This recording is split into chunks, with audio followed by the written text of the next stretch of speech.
এই তোমার না কইছি বাজার করতে চাইতে তুমি এখানে বসে জিমাইতেছো কেন বাজার দাও। ঠিক আছে তাহলে বস্তা নিয়ে আসো। আমি বাজার নিয়ে চাইতে আসছি। শনিবার রবিবার সেদিন আমি তো সোমবার মঙ্গলবার সবাই তুমি আমার আমরা খাবো সেমাই। বুকে গেছো যা মাই দিনতে প্ল্যানিং। আপনার এই কি অবস্থা, এত শুকায় গেছেন কিভাবে? আমি কি তোমার টেনশনে শুকিয়ে গেছি? তুমি কি খাও, কখন খাও, কখন ঘুমাও, এইসব টেনশনে আমি শুকিয়ে গেছি। আব্বা আপনার কথা শুনে আমার মনটা ভরে গেল। আপনি আমাকে নিয়ে এত টেনশন করেন, পৃথিবীতে আপনি আমার একমাত্র আপন নিঃস্বপন। আব্বা আজো তোমরা জামাই শ্বশুর যেইভাবে কথা বলতেছো আর কোলাকুলি করতেছো মনে হইতেছে 14 বছর পর স্বামী জেল থেকে ফেরত এসে বউয়ের সাথে দেখা করতেছে। দেখছেন আব্বা, দেখছেন কিরকম হিংসা করে? আপনি যে আমার এত ভালোবাসেন সে সহ্য করতে পারেন না। জামাই এখানে জমতেছে না, তোরে গিয়া পেট ভইরা না মন ভইরা কথা বলিছে। বাবাজি আমার জীবনে যে কত ইচ্ছা ছিল, তোর মায়ের কারণে আমার জীবনের কোন ইচ্ছাই আমি পূরণ করতে পারি নাই। কি বলেন আব্বা জান, আপনি আপনার ইচ্ছা পূরণ করতে পারেন নাই? আমি আপনার সব ইচ্ছা পূরণ করব। বলেন আপনার কি কি ইচ্ছা?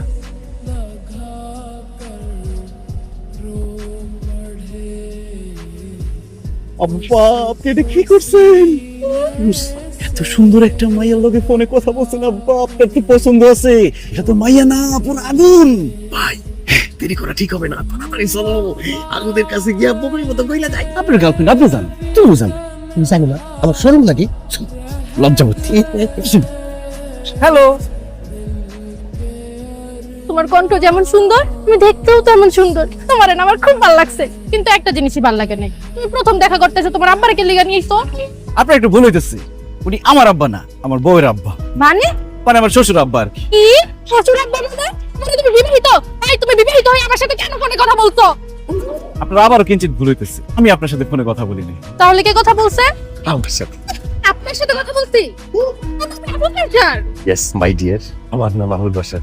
ডিয়ার জাহানা, তুই না আমার সঙ্গে কথা বলার পরে আজকে সামনাসামনি আমাকে দেখে কেমন লাগছে? বুইড়া লাগছে তো দেখতে। এই বুইড়া তোর এক পা চলে গেছে কবরে, তোর কেমন সাহস ছিল আমার সাথে কথা বলা? এভাবে বলো না জাহানা, আমার খুব খারাপ লাগে। তুই দেখতে বুড়ো হলেও আমার বয়স কিন্তু বেশি না, আমার মনের বয়স 18। চুপ কর শালার বুইড়া, তুই আমার সাথে তোদের ফোনে কথা বলছস, এই জন্য তোর শাস্তি পাইতেই হবে। আর তোর শাস্তি কি জানো? মাইয়ের জামাইরে আমি বিয়ে করব। নাউজুবিল্লাহ, আস্তাগফিরুল্লাহ, আপনি আমারে কেন বিয়ে করবেন? কারণ তোরে আমার পছন্দ হইছে, তুই যে বিবাহিত এটা নিয়ে আমার কোনো সমস্যা নাই। লাগে আমি সতীনের সংসার করবো, তবু আমি তোমারই বিয়ে করবো হবু স্বামী। ইয়াল্লাহ, আপনি এসব কি বলতেছেন? আমার ঘরে বউ আছে, ছোট বাচ্চা কাচ্চা আছে, ওদেরকে রেখে আমি আপনাকে বিবাহ করতে পারবো না, এই কথা আপনি বললেন না। মানে তোর বিয়ে আজকে করতে হবে, নাহলে তোর দুজনে আজকে আমি গণদোলাই খাবো। দেখ ঠিক করতে। এই ভাই ভাই একটু শুনে তা দেখেন একটু দেখা যান ভাই। কি ব্যাপার, আবার কি হয়েছে? আরে দেখেন না যে ফর্সা ছেলেটা আমার সাথে 5 বছর প্রেম করার পর আমার জর্পনাশ করতে, এখন যখন আমি বিয়ে করতে বলতেছি আমার বিয়ে করবো না বলে, দেখছেন এটার বিচার করবেন, আমি আর কিছু জানি না। না ভাই, উনি ভুল বলতেছে, আমি ওনার সাথে প্রেম করিনি, আমার আব্বা করছে। হ্যাঁ আব্বা, বলেন আপনি এসব? আমি তোমাকে চিনি নাই, তোমাকে দেখিই নাই কোনোদিন। কেন ভাই সাহেব, ছেলেকে আমি কোনোদিন দেখি নাই। আমার এখন বাঁচার জন্য আব্বা আব্বা করতেছে, এই ছোট্ট একটা মেয়ের সাথে সে প্রেম করতেছে, প্রেম খেলা করতেছে। কিন্তু এটা কোন কথা? আপনি এসব কি বলতেছেন? আপনি তার সাথে প্রেম করছেন না আমার উপর ভাড়া দিতেছেন? তাদের বিশ্বাস হয় তোর মতো বয়স্ক একজন মানুষ এতটুকু একটা বাচ্চা মেয়ের সাথে প্রেম করবে? তোর নাতির বয়সী একটু করে গণধুলাই দিয়ে দেন, ধুলাই দিয়া পালুলা করে দেন, রাস্তায় বসে ভিক্ষা করে খাইতে পারি। আর শুরু করতেছি। কি বলেন এসব? এখন আপনার আর কি কি ইচ্ছা বাকি আছে? অনেকদিন ধরে ডাব খাই না, ডাব খাইতে মন চাইছে। চুরি করা ডাব। ও, চুরি করে ডাব খাইবেন? আজকে রাত ডাব চুরির রাত। এই ব্যাপার, এই কি রে, তোরা এই যে আমার বাড়ি তোরা কি করো? আপনি রাত্রির বেলা এখানে কি করতেছেন? আমি তো 1 নম্বর সারতে আইছি। আমরা ওদিক দিয়ে যাইতেছিলাম, হঠাৎ করে 1 নম্বর ধরছে, 1 নম্বর করতেছিলাম। 1 নম্বর সারতে আইছো? এই এটা কি পাবলিক টয়লেট পাইছো? দেখেন 1 নম্বর সারতে আইছো, তোরা বাইরে সারো কাম নাই, বাড়ি যাও। না চলেন যাই। কি রে, এত রাইতে ডাব? লা মনে হয় বাদুরে খাইছে, বাদুরে খেয়ে ডাব ফলাইছে, দেখছো? এই কানারে হাইকোর্ট দেখাও। আরে আল্লাহ, চোরের বাচ্চা! এই চোরের বাচ্চারা আমার বাড়ি এইসব ডাব নারকেল চুরি করতে। গোলাল চাইরে উসকে মাথাটা ফাটা দিও। এই কি কই? বাইতাতে না মরে গেছে, এখন যোগ পড়াটা পরে ধান দেবো। যে কটা গাছ আছে প্রত্যেকটা ডাব গাছ থেকে ডাব চাপ সাফা করে ফলাবো। কালকে সকালবেলা ভ্যান গাড়িতে করে সব ডাব বেচবো। ফুটা এই ডাব ডাব ডাব ডাব ডাব ডাব কচি ডাব কচি ডাব কচি ডাব খান, দিল ঠান্ডা করেন ডাব ডাব কচি কাজ কাজ কাজ কাজ কচি ডাব ডাব ডাব। এই ডাব খাইবেন ডাব ডাব ডাব ডাব ডাব ডাব খাইবেন ডাব ডাব নিয়েছেন ডাব ডাব। এই ভাই, তোমার হাত ডাক শুনে মনে হইতেছে তুমি ডাব বেচায় খুব এক্সপার্ট। একদম ঠিক বলছেন আব্বা, আমি চুরি করে করে ডাব বেচতে বেচতে ডাব বেচে এক্সপার্ট হয়ে গেছি। আমি আর আমার আব্বা তো ডাবের ব্যবসায় করতাম। ডাব ডাব ডাব ডাব। তার সময় না তোমার আব্বা বললো তোমাদের অনেক বড় ব্যবসা। বলছে? হ্যাঁ, তো ঠিকই বলছে তো আব্বা। ডাব কি ছোট ব্যবসা নাকি? কত বড় বড় ডাব। তুমি তো ডাবের ব্যবসা অনেক বড় ব্যবসা। আমি চিন্তা করছি জামাই, এখন থেকে আমি অবসরে এই ব্যবসা করব। এই ডাব ডাব ডাব ডাব ডাব ডাব ডাব ডাব ডাব ডাব কচি ডাব পাতি ডাব কোটা লাগবে? ডাব ডাব ডাব। আপনার ডাব লাগবে? আমরা ডাবের ব্যবসা করতেছি তো কয়টা ডাব লাগবে আপনার? না ডাব না নিলে দোকানের সামনে দাঁড়ায় দাঁড়ায় ওদিকে এরকম রোমান্টিক চোখে তাকিয়ে আছেন। আমি ভাই তোমারে পছন্দ করছে। বলেন তোমার একটা ফ্রি ডাব তো দেওয়া উচিত তাই না? অবশ্যই অবশ্যই দাও তো।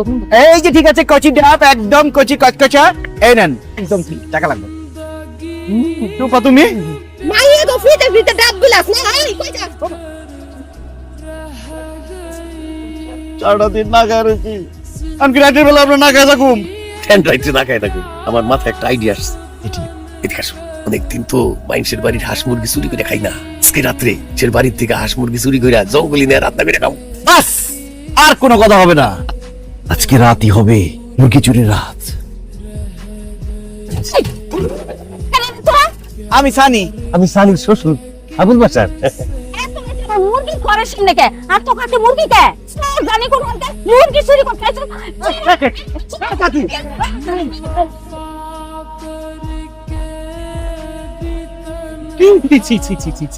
এই কাকি মাই চেলতা মাই শ্বশুর এক লোক চুরি করতে গেছো।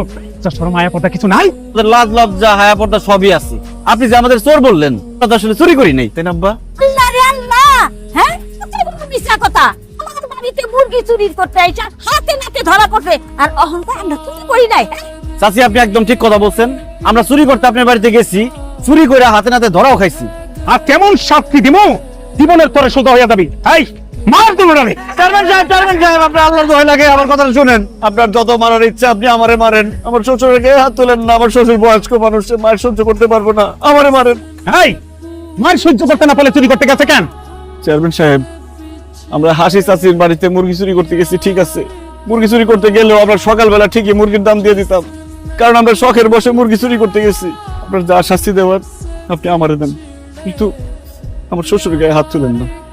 বুঝছি, আসলে তোরা জামাই শ্বশুর একে অন্যরে খুব ভালোবাসো। আর যে চুরিটা করছো এটা আসলে দুষ্টমি করে করছো, কারণ তোদের তো টাকা পয়সার অভাব নাই, তোরা কেন চুরি করতে যাবি? কিন্তু তোর শ্বশুর এই এলাকার মেহমান, প্রথমবারের জন্য আমি মাফ করে দিলাম। দ্বিতীয়বার যদি এই ধরনের ঘটনা ঘটে নিজে চেয়ারম্যান যে পুলিশের হাতে তুলে দিয়াম, কথাটা জানি মনে থাকে।